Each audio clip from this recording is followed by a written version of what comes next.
Well, welcome back, everyone.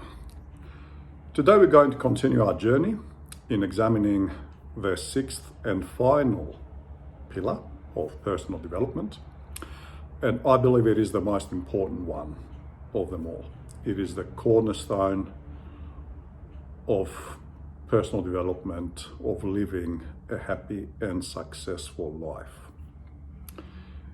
It is the cornerstone of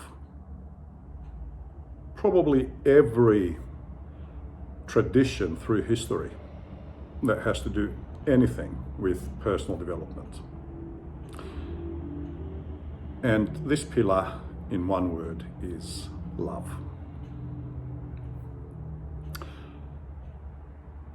Many years ago, we used to go for a drive with my eldest daughter. She was 5-6 years old at the time. And through the night, we used to drive through the city roads. And I remember with a big brown eyes looking out the window, all the lights and everything. And we used to talk about things and never underestimate the wisdom of a child. And I remember once I asked her, "What do you think the purpose of life is?" And you're gonna think, "Oh, John, seriously, you're asking a 5-6-year-old this question?" Yeah, I did. I was very curious, to say the least, to see what she's going to tell me. And there she is, looking for a couple of minutes outside the window, thinking, "Okay, you're going to answer me or what?" And she turns around and says to me, in this order: to help and love others. And those words, as you can see, more than 15 years later, are engraved in my mind and will never leave me. To help and love others. And so you have it, my friends. What is the purpose of our lives? To help and love others. What is love? Is it just an emotion? Or is it something more? When we say God, the divine, is love, do we mean that the divine is just an emotion? No. Love is a state of being. It is our true divine self. The emotion of love is an expression of our nature, of our divine self as love in the worlds of existence. When God said, "Let's make man in our likeness and image," and so love is one of those characteristics. We are love. Our divine self is love. And we express our divine self in the worlds of existence through the emotion of love. Okay? Now,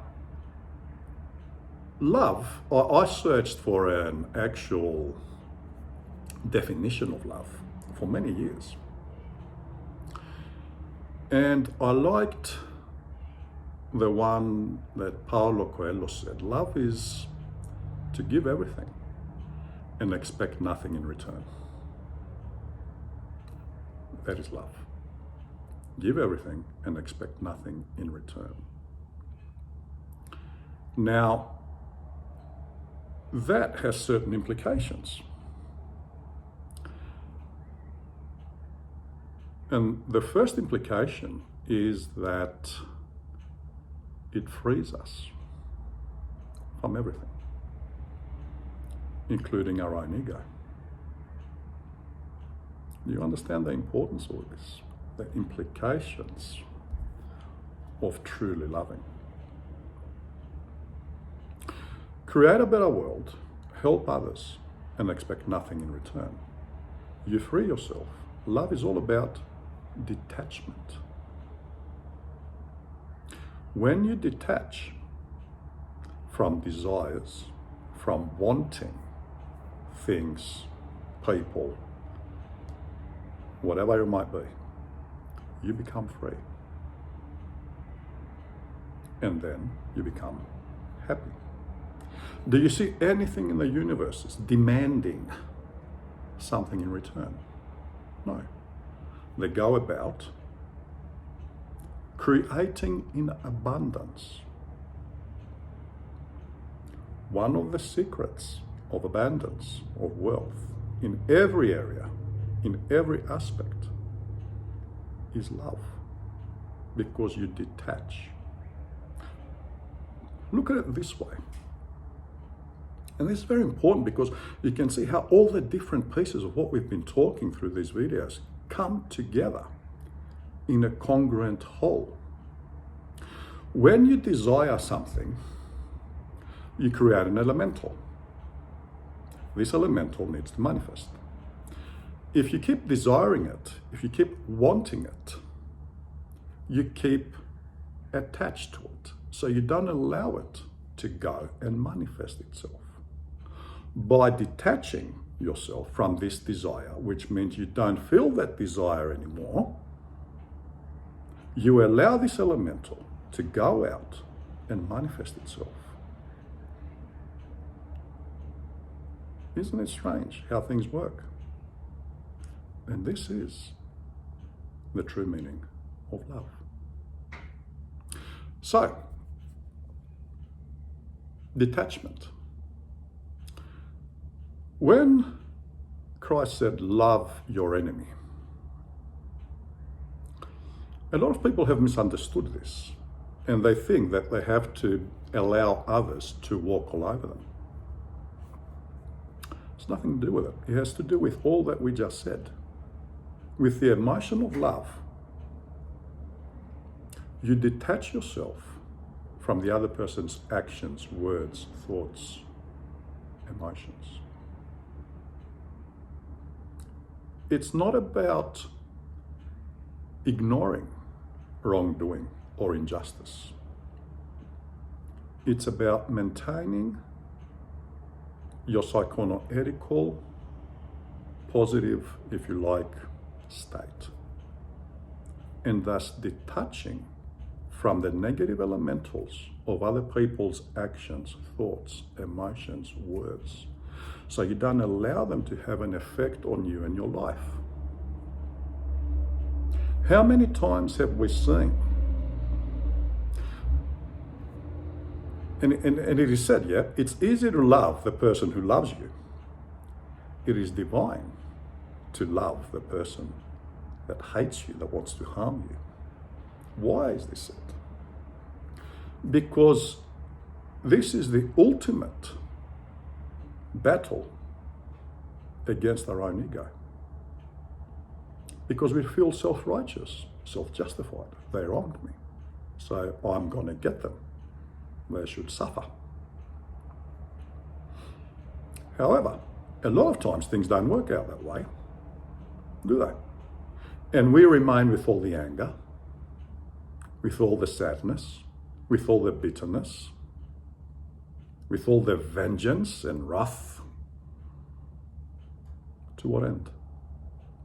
How many times have we seen these negative emotions manifest themselves as illnesses in us, causing harm to ourselves, attracting unfortunate events?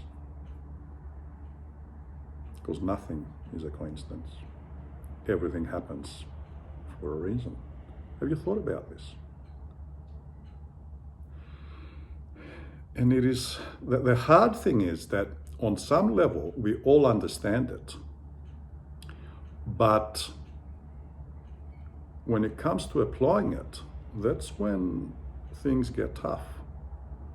That's when we forget all these truths and we react in our normal, not very constructive way. When you love, you detach yourself from these emotions. You detach yourself from reacting to other people. You maintain your psychoanalytical positive state. Forgiveness is a very big thing. What is forgiveness about? Many people say, I don't forgive him, he wronged me. But forgiveness, is it that much about the other person? Or is it more to do with us? When you forgive, what you do, what have you done? You've cleansed yourself from all that anger, from all those negative emotions and thoughts that torture you day and night, a living hell. That's what forgiveness does. It cleanses you and it restores emotional peace and balance. Remember this. It is very important.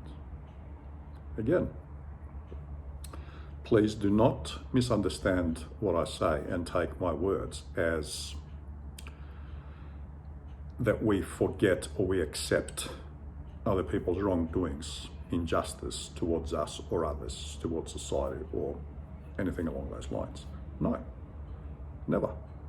It's all about the state that we are in, that we maintain ourselves. And I can tell you now, you can correct a lot of these things and you can forget about human justice for a minute, you can get the justice that universe hands out through karma if you remain in this state, truly. Yep. So you don't need to have vengeance in your heart. It doesn't work that way. You must always have the best interests for you and every other human being. That's how it works. Because karma is not punishment. Karma is an opportunity given to the individual to correct their ways, understand their wrongdoings, and pay their debt for what they've done. When Christ is on the cross and says, Father, please forgive them, for they do not know what they're doing, he is forgiving his own murderers. He is forgiving murder. And he takes away what? This is very important. He takes away the law of karma from these individuals so they are not punished. Please forgive them. So what is he showing? There's this word in Greek called eleos, which means mercy. He's being merciful. What does this tell us? The only way that one, and we see this through the texts, through the New Testament.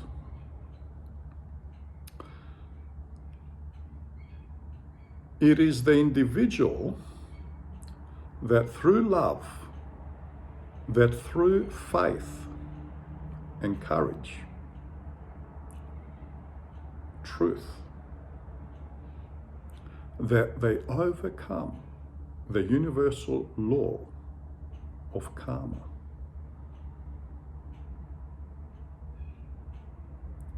When Christ said, I did not come to abolish the law, but to complete it, how many understand what this means?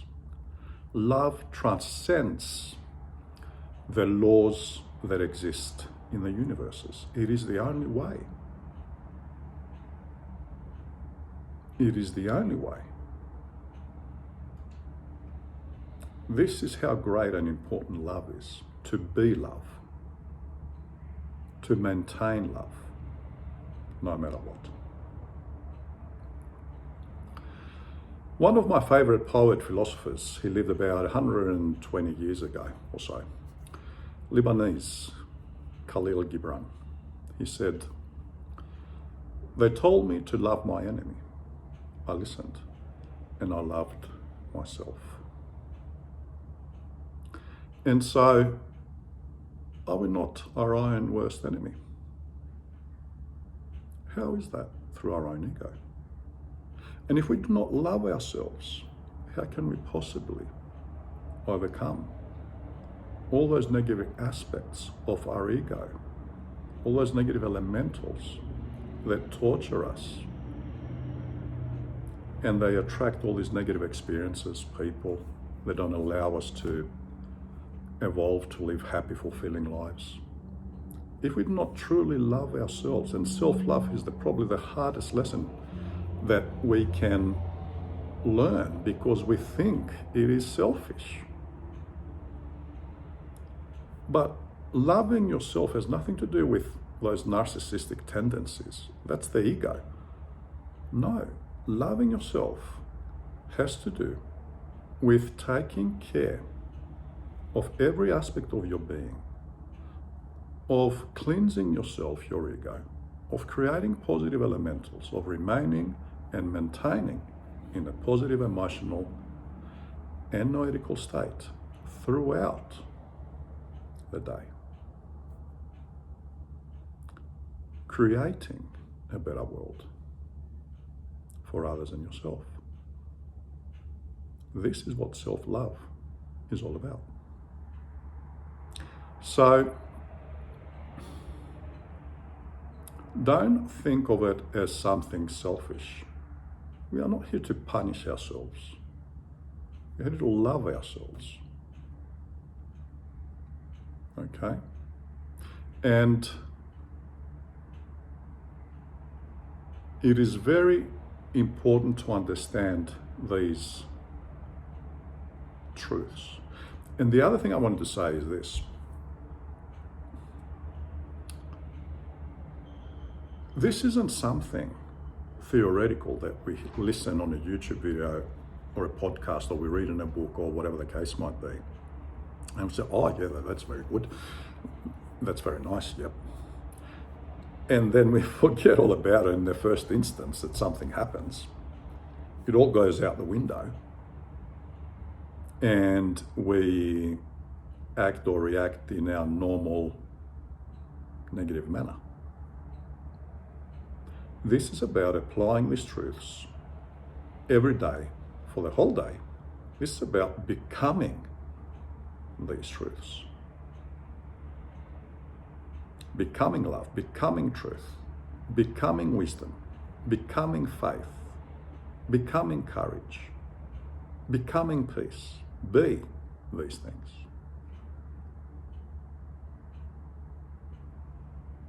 Okay? And the way to do this is to keep checking on ourselves. And at first, it's not easy, because we've learned to live our lives mostly subconsciously, automatically. This requires us to live consciously and self-consciously around the clock. And this is where introspection comes in, and why the exercise of introspection that we've already given in a video is very important. We all need to do these exercises. Otherwise, there's no evolution, true evolution. Now, I would say, and we'll close this, we'll end this video with this last thing. The opposite, I would say, of love is being in love. And some would say, what? What did you just say? Hear me out.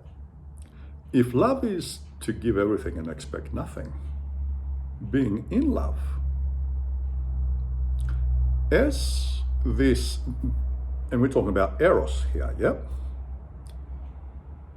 As Eros was analysed by Plato and Socrates in his Dialogue Symposium. And Socrates says Eros is about desiring, it's the desire, it's about desiring to have something that we don't have. And when we acquire it, to have it for as long as that desire exists. So it's about attachment. It's about desire. Hence, it is the opposite of love, which is detachment and freedom. And this is where relationships can get a bit funny. But on the subject of relationships, we will talk on our next video. Until then, you have a good one, take care, and I'll see you all around.